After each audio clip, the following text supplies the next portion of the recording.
Magandang araw muli mga ka-aquaponics. So may nagtanong nga pala tungkol sa overflow pipe ng gravel grow bed at saka ng DWC grow bed, no? Ngayon, so again, itong gravel grow bed natin, so puro graba siya, puro gravel, no? Samantalang itong DWC grow bed natin is walang graba. So puro tubig lang ang nandito. Pero pareho sila, halos pareho sila, similar sila ng overflow pipe. So ito yung overflow pipe, no, ng DWC grow bed natin. Samantalang dito sa gravel grow bed natin, ayan, tignan nyo ang overflow pipe. Yan. So halos ganun din. Ano ang pinagkaiba nila? So sa gravel grow bed, meron tayong protector, no, o yung gravel protector para hindi masapawan itong overflow pipe, para tubig lang talaga ang pumapasok dito sa loob, no? So hindi mahaluan ng kahit na anong bato, no, or graba, no? Samantalang dito sa DWC grow bed, since wala ng tubig lang talaga ang dumadaloy dito na galing sa biofilter. So hindi na natin kailangan to ng ganitong pipe, no, nakatulad ng meron sa gravel grow bed, no? So kasi hindi na natin siya kailangan lang naman dito is umapaw lang yung tubig. So dito, kung hanggang saan lang overflow pipe, hanggang dun lang ang tubig dito sa DWC grow bed natin. So dito sa gravel grow bed, ganun din siya, no? Kaya lang anong pinagkaiba dito sa gravel grow bed, ang overflow pipe natin may kasamang parang rocks protector or gravel rock protector or medium protector, ano, plus itong cap. Ayan. Ito yung cap, ito yung sumasaklob sa overflow pipe para gumana yung bell siphon, no? Ayan, so nakaganyan siya. Okay?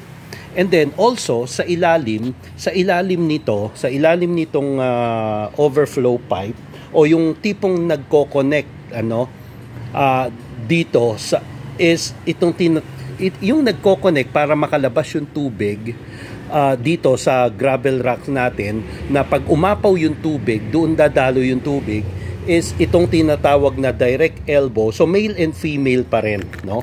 Male and female connector pa rin. Yan. Kaya lang dito direct elbow ang ginagamit natin. Ayan, so nakaganyan ngayon yan, ano? By the way, ang 2 inches nga pala na male and female connector, wala itong direct elbow. Walang direct elbow yan. So, pero start dito sa 1/2 na size, dito lang meron direct elbow, tsaka yung mas mataas sa kanila maliban sa 1 inch, no? Kaya dito sa ilalim ang makikita nyo, eto, tingnan nyo. Yan. Okay? So yan yung karugtong ng overflow pipe sa ibabaw or sa loob ng DWC grow bed. Okay? So napaka-importante ng paliko na yan, ano? Now, ito ang para sa gravel grow bed natin. Samantalang dito sa DWC is ayan, diretso lang siya. Okay? Diretso lang siya. Okay? Diretso lang na simula rito, dito sa ibabaw, diretso lang. Okay, so hindi na natin kailangan iliko pa yung tubig. Diretso na yan kasi overflow lang yan eh. Pero dito sa gravel grow bed natin, para mag-work properly yung bell siphon, kailangan mas magandang nakaliko siya. Okay? So mas magandang nakaliko siya. Bakit? Kasi pagka diretso lang siya, yung hangin parang nagiging free flow. Samantalang dito sa palikod, dudugtungan lang natin dito ng tubo. So, pagka napuno yan ng tubig, umaagos. So yun yung parang ano, hindi ko ma-explain, no, through physics or kung ano man yung subject na yan. Parang kumbaga parang kung napapanood nyo yung mga movies ano na, or kahit kayo pwede nyo gawin yung mga tipong kukuha kayo ng gasolina sa tangke, di ba? Halimbawa, lalagay nyo sa isang jar yung gasolina galing sa tangke. Anong kailangan niyo dun?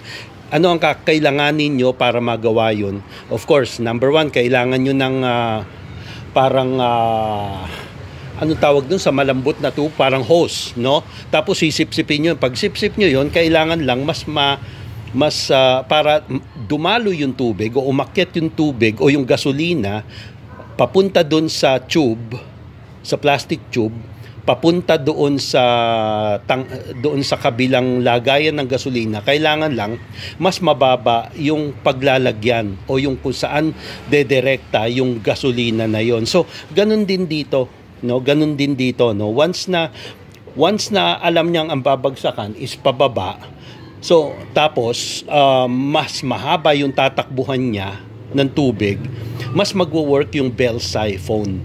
Okay? So, huwag kayong mag-alala guys, no? Kasi pagka ginagawa nyo na, maiintindihan nyo yon, makikita nyo, may experience nyo kung paano talaga nagwo-work yun. That's why yung iba kasi kaya hindi nagwo-work yung bell siphon nila, tong bell siphon ano, is because diretso lang talaga, dinediretso lang nila yung tubig, no? So kumbaga parang hindi nagva-vacuum yung daluyan ng tubig, na talagang puro tubig lang. So nahaluan ng hangin. Once na nahaluan ng hangin yun, hindi na magiging maayos yung bell siphon niya. Okay? O yung churi na hihigupin niya lahat ng tubig na nandito sa gravel grow bed papalabas. Kaya nga ang tawag dito is flood and drain, kasi napaka-importante niyan para hindi malunod yung mga ugat ng halaman. Kasi bawat tanim natin dito, tandaan nyo, no, bawat tanim natin dito, wala tayong assurance kung hanggang saan aabot yung katawan ng puno, yung ugat at saka yung katawan ng puno. Pwedeng malunod yung ibang itatanim natin. Unlike sa DWC grow bed natin, pagka nagtanim tayo doon, alam na natin specific na once na nag-transplant tayo ng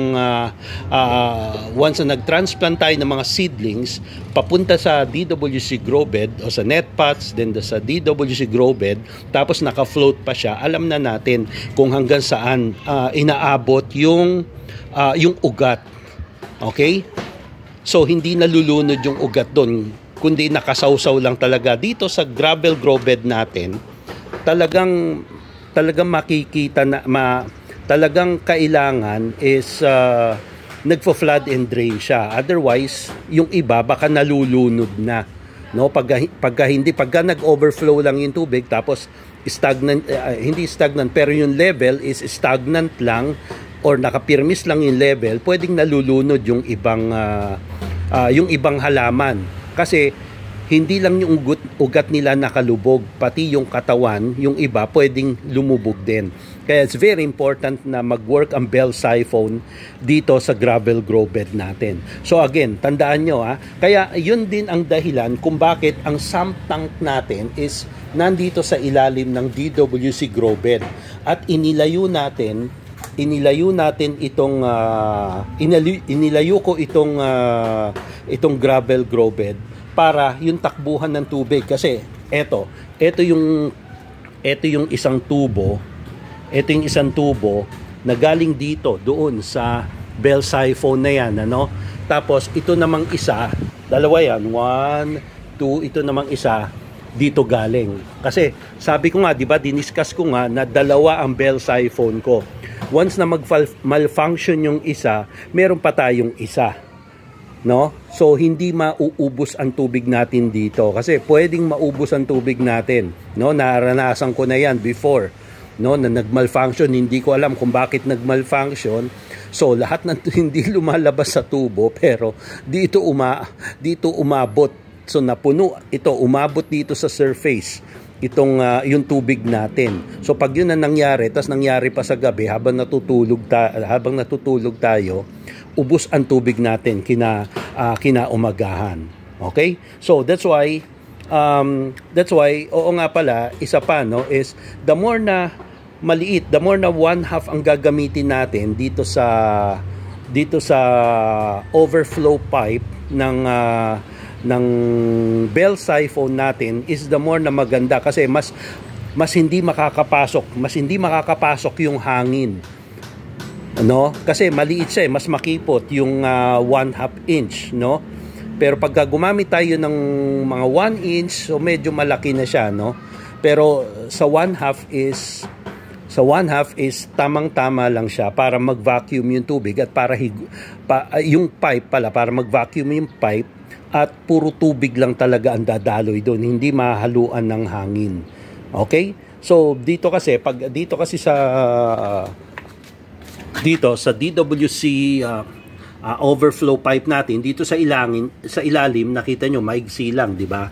Ayan, maigsi lang yan kasi ang kailangan lang naman dito is nag-overflow dito yung tubig. Pumapasok dito yung tubig tas nag-overflow. So hindi na kinakailangan na maubos yung tubig dito. Unlike dito sa gravel grow bed, kailangan in a span of time na kailangan maubos talaga yung tubig dito at pupunuin niya na ulit. Okay? So, i-demo natin yan once na nalagyan na natin to ng tubig. Okay? So, meron lang akong tinatapos na mga demo tsaka mga lectures. Tapos, para maipakita ko. Kasi pagka may laman na ito, may laman ng tubig, ibig sabihin, ready na, no? In 10 days, ready na natin lagyan to ng aquaculture o ng hito or tilapia. Pagkatapos nun, maglalagay na tayo ng mga plants o ng gulay. Okay? So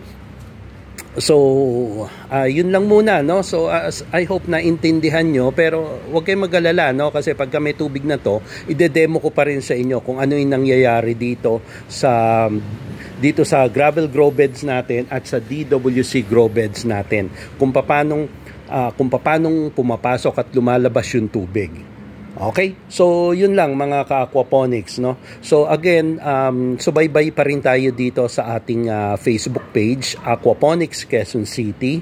Okay? And of course, ilalabas ko na rin ito sa YouTube. Hindi ko lang maasikaso, no? So, magkakaroon din tayo ng channel sa YouTube, or ibabalik ko na ulit, i-restore ko ulit, bubuhayin ko ulit yung channel ko sa YouTube. Okay? So, again, this is Ferds from Aquaponics Quezon City. Maraming salamat po.